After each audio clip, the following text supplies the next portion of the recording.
Well, thank you very much for having me. I'm a big subscriber to and watcher and reader of Digital Life and anything the JTDA is doing. So it really and truly is my pleasure. I am Danielle Terrelonge. I'm the Managing Director of DRT Communications. And how does that fit into Digital Life? One of the the revenue lines of our company is our media monitoring division, which is fully technology based. And that's how I've gotten myself onto this platform that I'm so pleased to be on.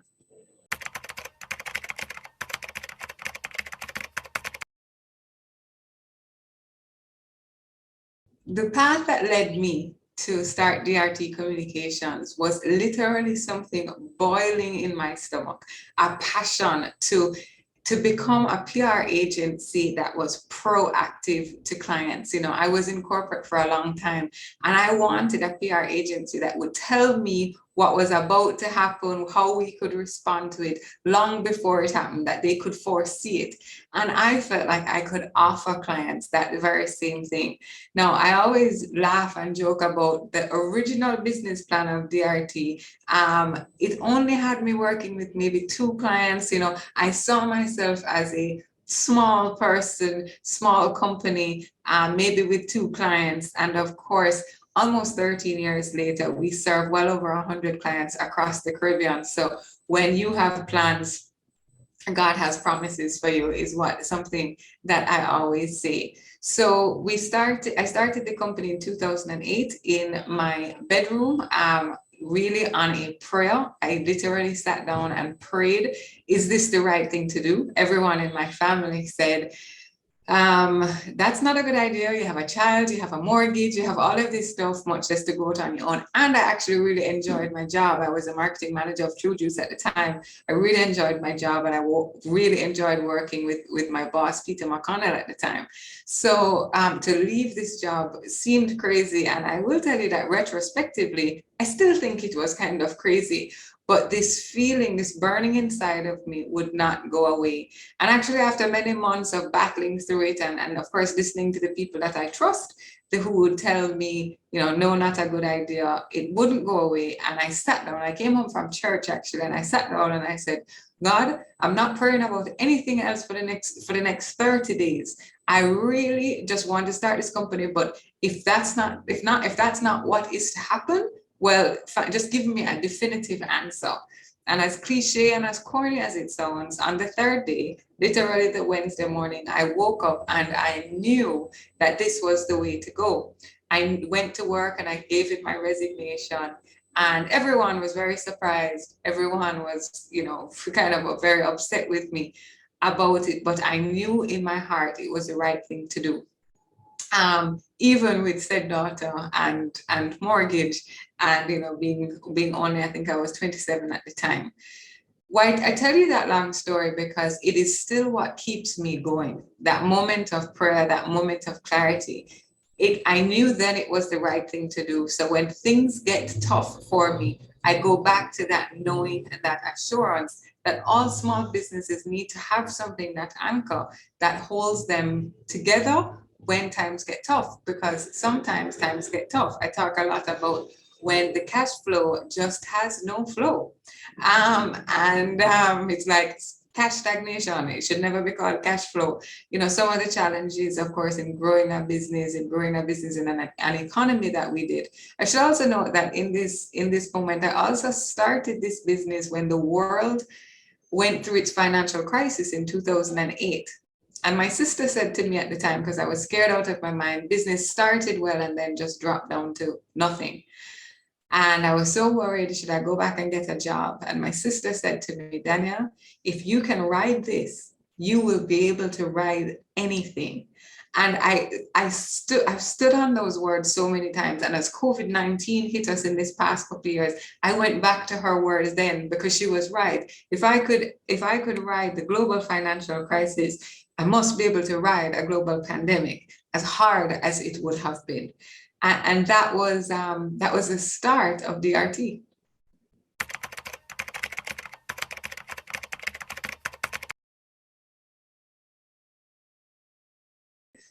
So when we started this company in 2008, it was supposed to be just a PR agency. I really just wanted to work on PR and, lots of press releases, working with, local and regional media for our clients, getting ahead of the brand narratives of our clients.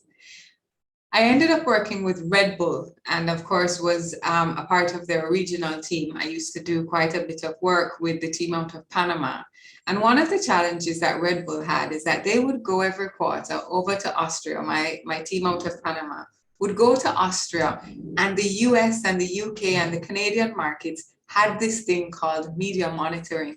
And what happened was all the work we did as PR professionals that came in the newspaper, went on the news, in the radio, on television, the media monitors of the UK and the US, those systems, that technology was available. And my partners out of Panama said, Danielle, you've got to start a media monitoring agency in the Caribbean, because the work we do in PR and in marketing is so valuable, but we can't watch every news channel. We can't listen to the radio all the time.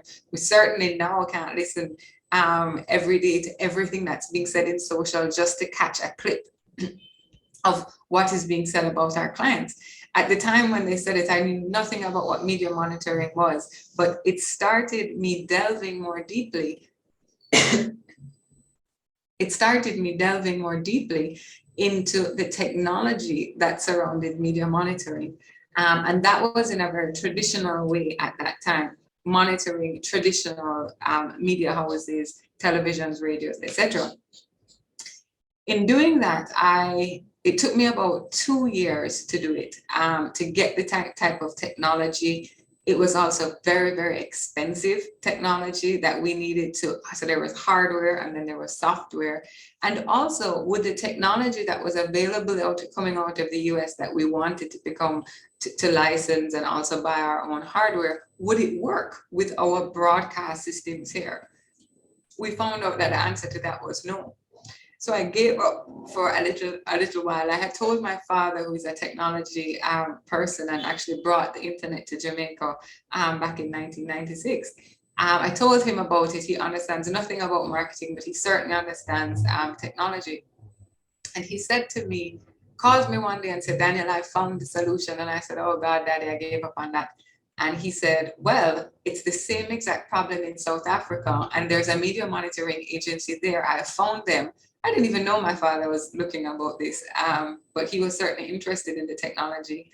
And we met with that company, he did, and they told us the route, the workaround, if you will, to make the technology work. And what was really happening, and still is the case, is that we broadcast in analog still, and more of our technology, more of our broadcast is being done in the digitally now. But that was really the challenge, because most media monitoring is done through closed captioning, not through audio. What happened for the next year or so was trying to find about $500,000 US to bring this technology into the Caribbean, because I specifically wanted it to be a Caribbean-wide service that we offered, especially for that kind of investment. We also had to train the technology that was normally American or UK based, because it's now it's listening to what we say. And of course, it listened well. If anybody who takes up their phone right now and says, call Stacy, the phone is calling like Kim, because it doesn't understand our dialect, right? We still see quite a bit of that happening.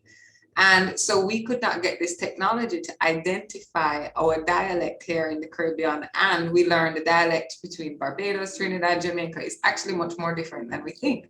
So the technology is taking a brand that has keywords and phrases, Jerry and Nephew, Jamaica Public Service, Richard Valls, common names that we would see in the newspaper and common brand spokespersons.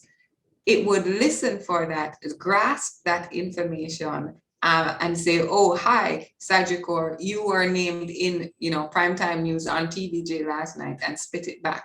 So and when I say spit it back, I mean aggregate that into a report for the client to let them know that they were mentioned.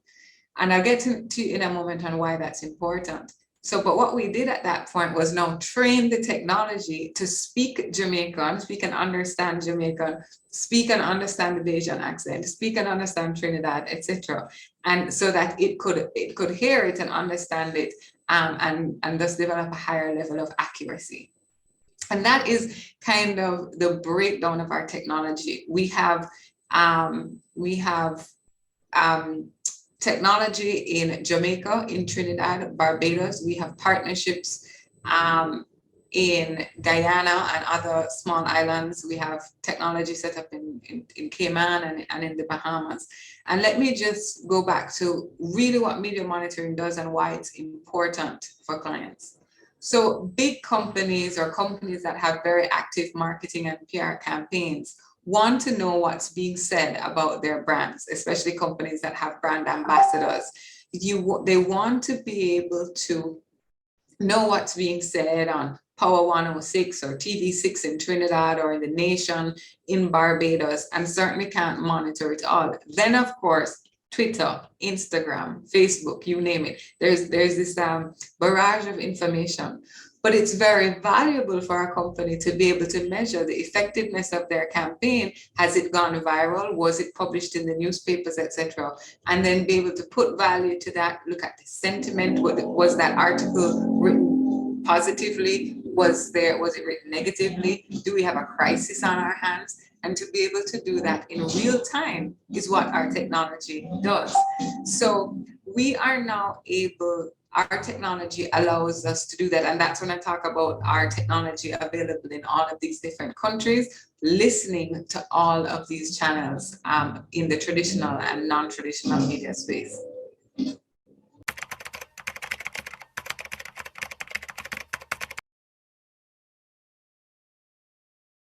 I am the marketing business guru. We have quite a few tech gurus about me, and I tell people all the time, all I know is that I have a lot of lights and all of them are green. And if any of them go red, I know who to call. But no, we've developed this technology using, as I said, hardware and software. We have software licenses of other global media monitoring agencies. So I tell you about Jamaica and the Caribbean, but truthfully, I can tell you about the brands because we feed into this software. Our hardware is listening, but it's software and licensing that allows us to be a part of a global system. We work alongside a company called LexisNexis, which is a global company. I believe they're originally out of the United States, but certainly serve the world. And we have the license for Jamaica. And we also have 3 other technology partners that also allow us to use broadcast. That kind of figuring out how to make the system work is how we did it. So it is all machine based, but one of the things that we do here and that makes it different in the United States, if you sign up, and as any medium to large company does, sign up for media monitoring, you just get reports automatically. You have your keywords and phrases and you just put them in, and sometimes it applies to you and sometimes it doesn't. So I always use the example of Red Stripe. Red Stripe is a brand in Jamaica, but you may have red seamed police, and we would say them Red Stripe police. Red Stripe, the brand, doesn't care about that story. So we actually have a media monitoring team that intercepts those reports and make sure that every bit of content in the reports that go to our clients is actually relevant to that client as well.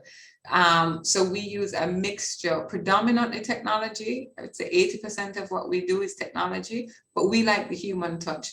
It also allows us as a PR agency to become proactive for our clients, because when our media monitoring team sees that something is happening for one of our PR brands, they're able to, in the media space, they're able to tell us, hey guys, did you know that this thing is brewing? Did you know that this article came out? You as a PR team need to let the client know that this is happening so that we can form a narrative around it, whether it be through crisis or something to jump on. Sometimes there's some great opportunities. We had a client recently, we were in a meeting and they wanted to do something and really give back in a powerful way, but they wanted to do something different. And because we had been on the call, the media monitoring team picked up a situation of a young man that was doing some really great stuff in his community with some kids in online learning. And immediately as the media monitoring team saw that, they were able to tell the PR team, here's the opportunity for that client. And we were able to jump on it and be able to bless that young man, to tell the client that this is what we were going to do, and really help that community. So that was just a very powerful and awesome experience of having a media monitoring team alongside a PR team.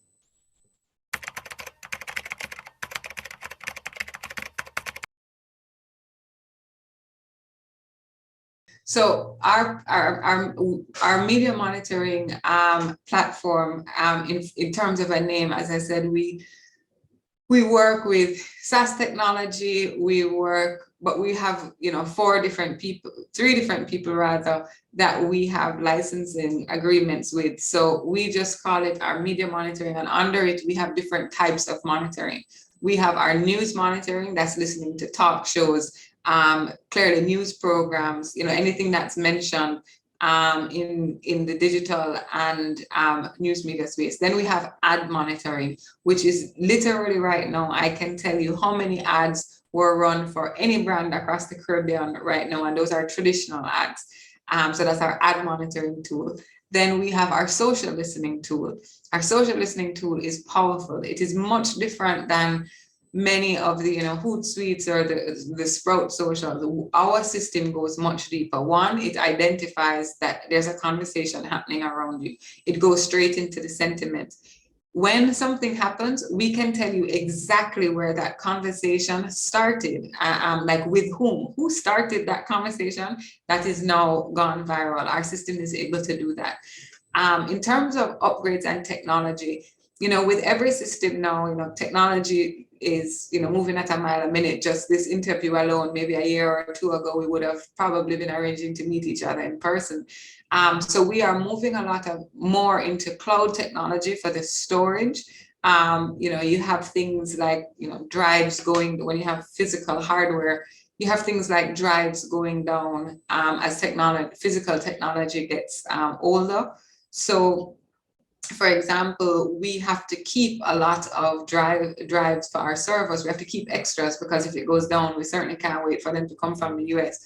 And that becomes costly. So we are now looking at technology, to cloud technology that will store it, also becomes cheaper, and thus we will pass that on to the client and be able to serve more people. Additionally, we are hoping that we will be able to be launching soon. It's my little secret, but obviously now I'm talking to the wider observer and everybody at JTDA. We want to get to the point where we can talk about listeners. Many people would know about the Nielsen report, where you can know how many people were tuned into a program. We want to get a little bit more detailed around the type of monitoring of technology, monitoring of media in that viewership type of way. The truth of the matter is that when we launched this technology, I thought it was going to be an immediate win, because in my head, who didn't want that kind of information right away? Who didn't want those kinds of analytics, knowing your share of voice? I'm able to tell you one competitor against another, how many people are getting more, how many brands are getting more PR articles, how many brands from one communications telecoms company is more positive and who is getting more negative. I'm able to tell you who appears more in the Observer and who appears more in the Gleaner. And that's very valuable information for clients to know what's happening in their industry. So we were early to that, because the truth is most marketing managers and CEOs are now becoming much more data-driven. We are making much more data-driven decisions. So people who have a $50 million ad budget for Q2 of 2022, agencies can no longer just say, okay, we're spending $50 million. The CEO or the CMO or certainly the financial officer wants to know, okay, how does that compare to what our competitors are spending? How does that compare to maybe, bigger players in the market. I'll give you a good example. We worked with a client when we first launched this business, and they would just spend in advertising, just spend money and spend money on PR because they didn't really ever know how much their competitors were investing. And what we found was that in their advertising alone, they were spending $8 million a month, and their nearest competitor was spending $4 million a month, right? It was, they said to me, Danielle, this is revolutionary, so much so that they second guessed me. They said it cannot be true. So we ran the reports again, and we actually did it manually because we were still testing, and we wanted to make sure that the tech, so we literally listened to every ad and did it manually to make sure the technology was correct, and it was correct. And they said, Danielle, even if I cut down our advertising dollar by $2 million, you realize you just saved me $24 million, right? Of 12 to 24, right? $24 million of advertising budget that I was only doing because I didn't have a clue on how to use metrics, how to use measurement to really determine how to spend my marketing dollar. And that's why, so I wouldn't say that we have a whole lot of new technology, but what I will say is that so many more companies are engaging us. We see a huge uptake in our media monitoring division now because people are being more data driven, and it just gives me the greatest joy. For people to be operating in this way, it makes us much more efficient in our spend. It makes us as marketers much more efficient in our ideation. Technology meets marketing is a very, very powerful thing.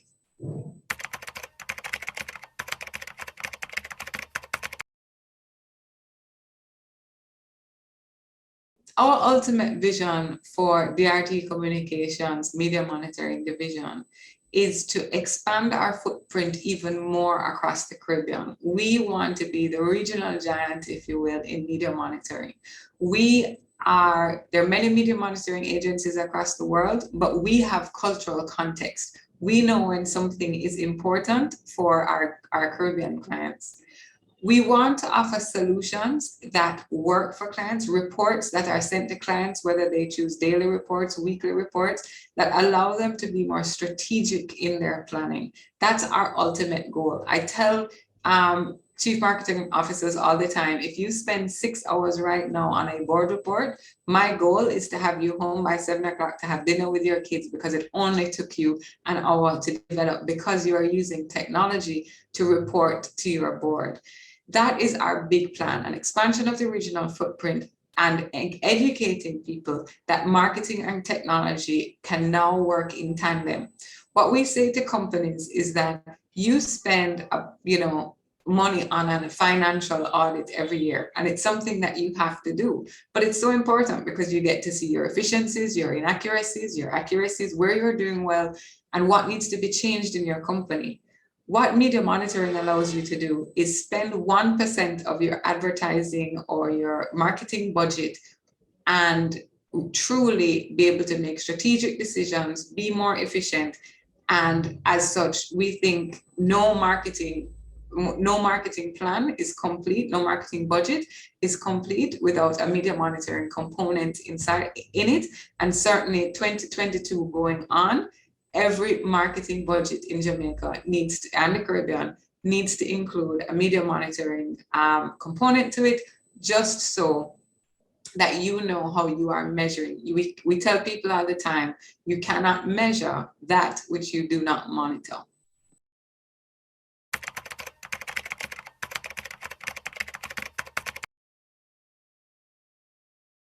So one of the things that I don't talk about enough as a woman in digital is that I grew up in a household and in a family that really brought a lot of digital to Jamaica.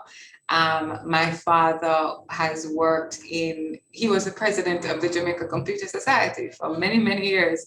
I may be inaccurate, but I think he was one of the founding members of the JCS. And I come from that line of entrepreneurship. I come from that line of bringing efficient solutions. My uncle plays a huge part in technology. Much of the technology that we use here in Jamaica, many of our government agencies, a lot of the new things we see, my uncle is a big part of that, and it's what I'm very proud of. I have a creative side and never thought that technology was going to be a part of my world. But sometimes I think genetics and influence, nature and nurture come together and have created this. So what I want to be remembered by is someone who took from my family and created more from it. And my hope is that the impact that I have opens people's eyes to whatever industry they're in. Technology can meet you there, should meet you there, and to be ahead of it. As I said, we started our business ahead of its time, and that's okay. But open your eyes is what I would say to people. What could you foresee happening in the next 2 years, in the next 5 years? And that's where that's the impact that I want people to look at me and say, well, she had this idea, she brought this to Jamaica, she brought this to the Caribbean ahead of time, and it took a while, but eventually it took off. And maybe to be that inspiration for somebody who has an idea now that they think is too early, but go for it now, start working on it, and you will see the benefits of that in the future.